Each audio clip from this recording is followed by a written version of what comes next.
Okay, you guys, since there were so many of you who submitted good questions, I'm just going to keep doing these Q&As until I run out of questions to answer.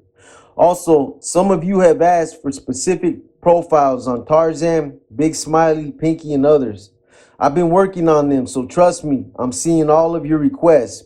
Just be patient, as I'm not doing them in any particular order. Also, we're going to be dropping more content on Patreon, so be looking for that. And again, subbing to Patreon is a way to help us build the channel and for you guys to help us invest in some of the equipment we need to drop quality content. Don't give up on Patreon though. I give you guys my word. I'll make it up, or I'll make it worth your while. So let's get straight to the question. 100 wants to know, you ever do time with Bird from Salas or Bubs? I'm assuming you were referring to Robert Bubba Hanrahan and Alberto Bird Laris.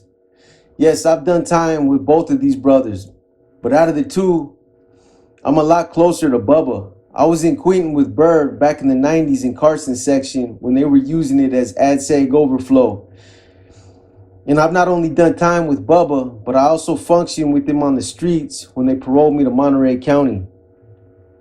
So Toker 510 wants to know, with all the bad calls and deeming good homies no good, do you think that the Northerners will one day rise up against the NF and do their own thing? Well, it happened before with Fresno, so I don't think it's totally out of the question. But do I really think it's going to happen? Probably not. I think that if this was ever going to happen, that it would have happened when we decided to disband the Nuestra Raza and strip the title. That was probably the closest that the Northerners came to rising up and taking a stand against the NF. On the other hand, I think if you had someone with a lot of influence like DC from Chino, Chuco from San Jose, or Conejo from Sacramento, and they acted as a catalyst to lead the masses away, citing some of the reasons that you gave, that there's a good chance that they might succeed in either creating a huge split or causing a rebellion against the NF. Hey, it's possible. So Sandy Estrada wants to know, have you ever been hit up by gangbangers now after your defection, or have you had any conflict with gang members? Yes, I've had a few incidents transpire since I defected, but these incidents involved individuals that I knew. I'm not going to mention no names because it got resolved, but I'll just put it like this. I was fortunate enough to run into a couple of individuals who had allegedly been telling people what they were going to do if they ran into me and basically what they thought about me. Now, for the most part, I try to avoid all this, and I definitely don't go out there looking for this type of negative attention. That's just not me anymore. But if I run into someone who's been running their mouth, I'm not the type of guy who's not gonna call you on it either. And that's what happened. When I seen these individuals, this happened on two separate occasions with two separate people. Neither one of them acted like they seen me at first, but after I made sure that they did, neither one of them said anything to me. Due to these cats both acting like they were super active, I think it was their responsibility to confront me, but they left the honors to me. I'm just gonna say this, otherwise I'm gonna come across as sounding arrogant.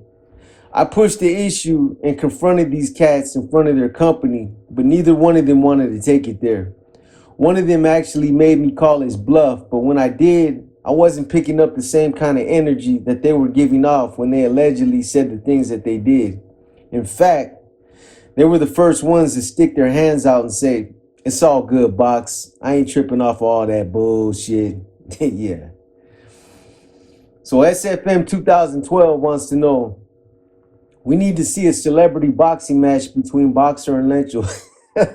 Yeah. My money is on Boxer. Man, look. Bet everything you own. Everything you own, home team. I promise you, you won't be disappointed. I'll slaughter that fool and light his whole world on fire. I'll even let that fool keep his cane, man. So Santino Lopez wants to know, what's your view on California starting to integrate the yards with PCs? Also, do you think this is going to cause a lot of Northerners to fall off? To answer the second part of your question first, of course it's going to cause a lot of Northerners to fall off. Unfortunately, anytime leadership misleads or steers the masses in the wrong direction, the Northerners are always the first ones to get caught up and feel the brunt of their indignation. This goes against some of the NF's core principles and core beliefs. It stands in the face of the whole philosophy and ideology. So I don't know how this is going to be justified. I think that some of it is the direct result of some of those C's who have just spent decades in the shoe and their fear of not wanting to return. In my opinion, some of these cats are terrified of the idea of giving CDCR any justification for opening back up the shoes, and it's obvious that they're willing to compromise some of their integrity in order to make sure that this doesn't happen. If that means programming on the yard with PCs, then so be it. Think about it. Some of these brothers that have been in the shoe for 10, 20, and even 30 years have gotten out of that box and have now realized how good some of the small freedoms are that they used to take for granted. Northerners are already getting caught up in this because on some of the level 1 and 2 yards, they're being told it's okay to program with them as long as they follow some strict guidelines, i.e., advising the PCs that they're mandated to stay behind designated perimeters or they'll be smashed.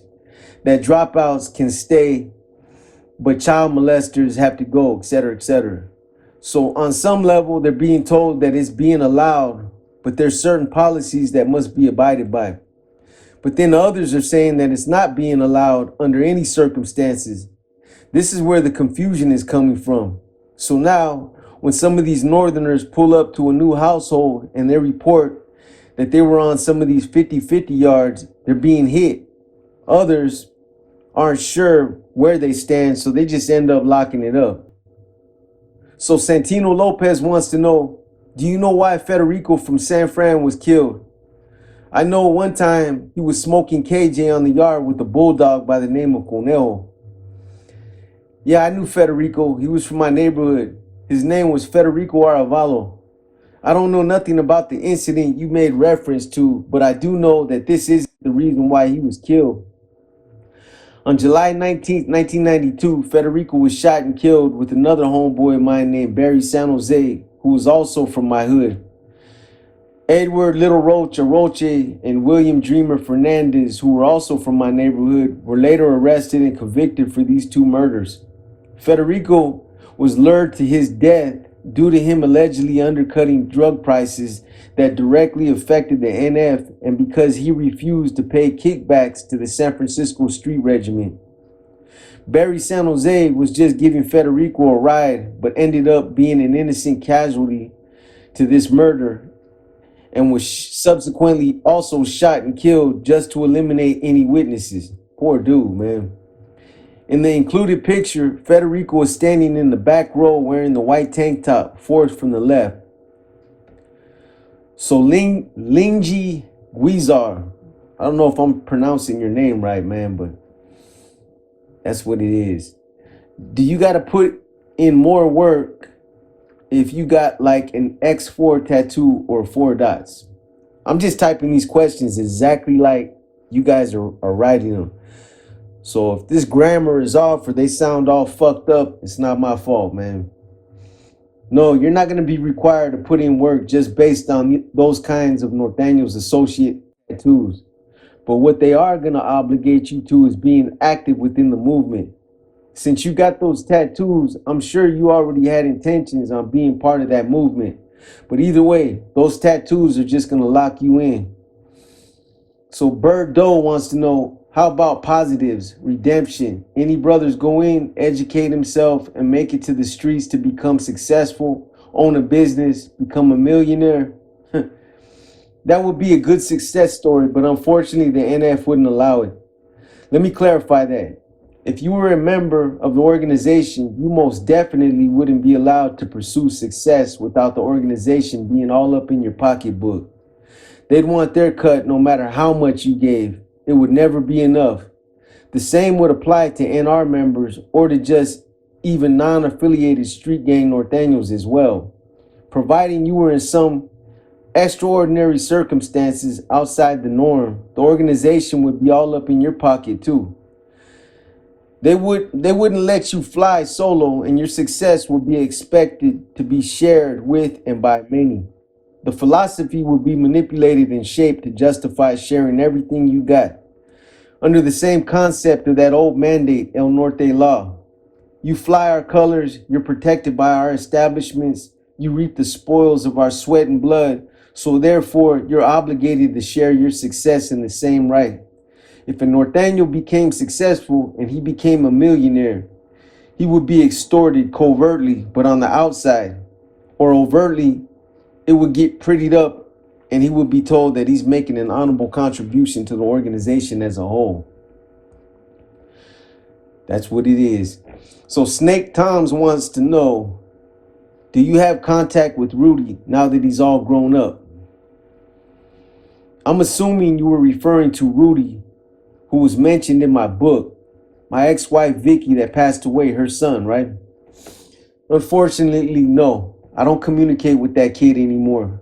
For the sake of Vicky's memory and some of the promises I made to her about him, I wish I could say otherwise.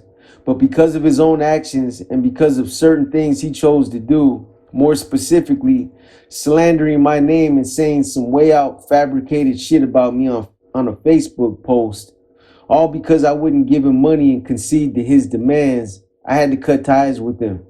If I wouldn't have, I'm sure it would have led to me doing something to him that I definitely would have regretted later. So Colonel Sander wants to know, do you ever miss prison life? Absolutely not. I don't miss a damn thing about prison. And just the thought of spending almost 24 years there is almost enough to make me sick. I can think back to a few times when I did miss prison, though. It was when I was in my 20s and I was still institutionalized. When I paroled from the SHU at Pelican Bay, there were several times that I paroled and had trouble transitioning back out to society. I was full of anxiety and didn't know how to act. I locked myself in my hotel room and actually wanted to go back to prison. I felt like I was out of my element and I just couldn't find any kind of coping mechanisms to help me. Eventually, I realized that alcohol helped me, so I had to stay buzzed on 211 Steel Reserve in order to function out there. Over time, I gradually started to adjust and transition back into the free world. But for a while, prison felt like it was the only place I could identify with, and I had trouble transitioning back and forth between these two worlds. So Train to Go wants to know, Boxer, I have tried to get in touch with you through AJ. My message of you I missed. I showed your picture to say, look at Boxer. Do you really want to go there? Sorry you took it the wrong way. I know that doesn't make sense to none of you. I know what he's talking about. The person that sent this question, I know what you're referring to. I know this question is scribbled, but I typed it out the same way it was written. Needless to say, I know what you were trying to say, and I know what this is about. Don't worry about it. It's not a big deal, and I didn't take it wrong. I never got upset about the picture. I only asked about it as it was showed to me by someone else, and at the time, it just didn't make sense. I did hear a voice recording where you addressed all this, and it's okay. I'm not upset about it. You're thinking too much into it, so no worries. You got a friend out here. This is my email if you want to send me a response directly. So Selena PZ wants to know, my question is about the system overall. Do you think such long sentences for gang members are fair? Do you think that some can be rehabilitated? It's pretty depressing that people are spending their entire life in prison when they were just surviving on the streets.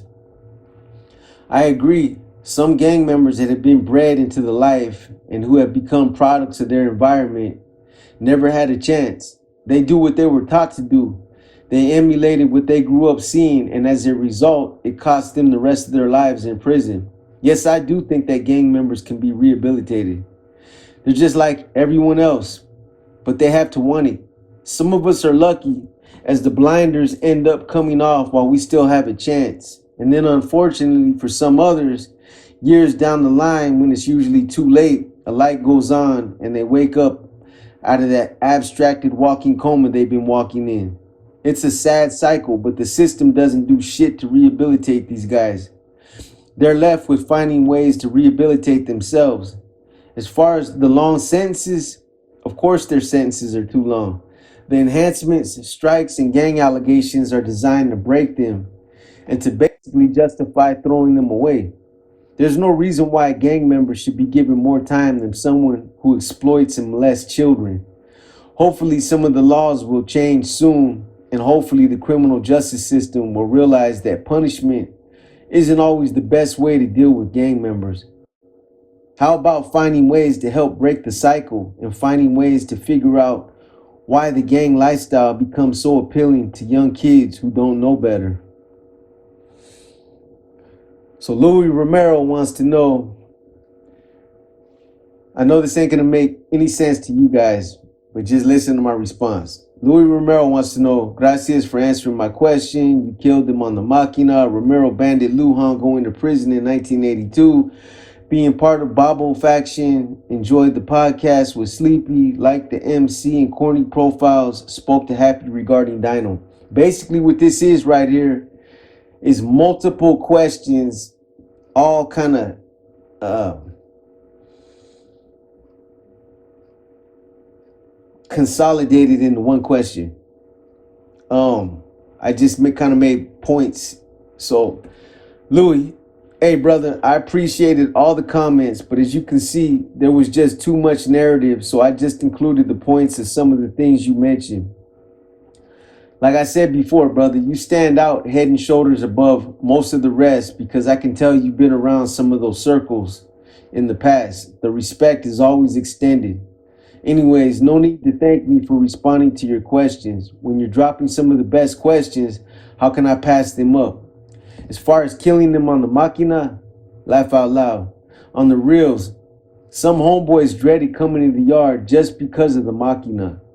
I've never seen so many homeboys with so many different ailments or excuses to not work out.